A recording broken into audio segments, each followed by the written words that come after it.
不可不知嘅高鐵謊言。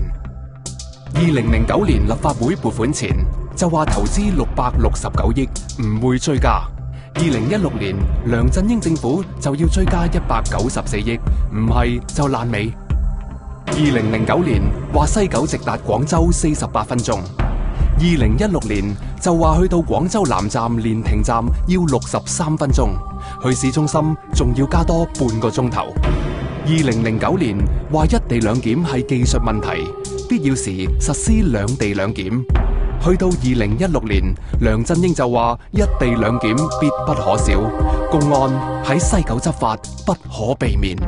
整個社會效益都係一個錯誤嘅判斷，總建造成本已經上升到844億港元㗎啦。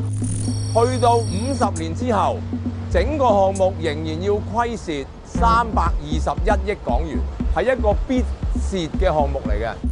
立法會係批咗650億俾高鐵項目，只要我哋向港鐵係追究翻65億元嘅管理費用，另外咧係馬上停工就可以慳翻一啲暫緩工程6個月嘅14億，於是咧停工嘅總代價咧只不過係571億。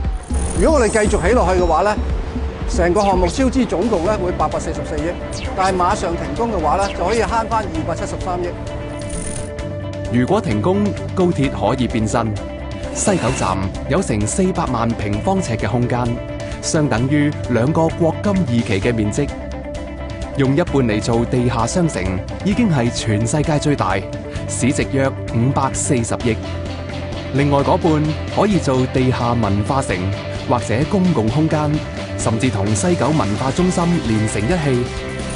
高鐵車廠呢個地盤咧，因為佢已經做好晒20幾公頃土地嘅平整工作咧，佢有好多新嘅用途係對市民更加有利嘅。譬如話攞嚟起屋啦，或者咧係將露天貨倉啊、一啲劏車場可以搬到嚟呢度咧。咁一方面就唔會嘥呢個地方，另一方面亦都可以減少對環境嘅污染。呢27公頃嘅地，60%土地可以闢作房屋用地。可建單位11000個，可容納3萬人口，底價總值約320億。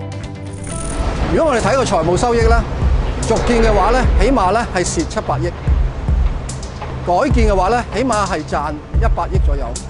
因此咧，兩者相差咧係總共800億。呢個咧就係我哋停工改建對於社會嘅最大嘅效益。停建高鐵，抱緊自由。